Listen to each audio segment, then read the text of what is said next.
Hello，大家好，我係天佑師兄。今日想同大家分享一個新嘅八字推算概念。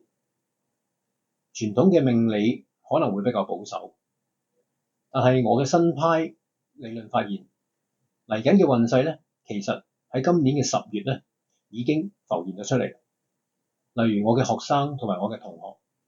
佢哋自己都異口同聲咁講，喺呢段時間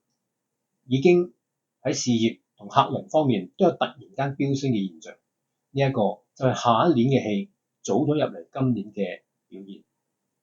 證明呢套方法又準又真實又可靠。如果你都想知道點樣去運用呢個新派嘅理論去改變自己嘅未來，記得留意我即將推出嘅課程，1分鐘就嚟到呢度，我哋下次見。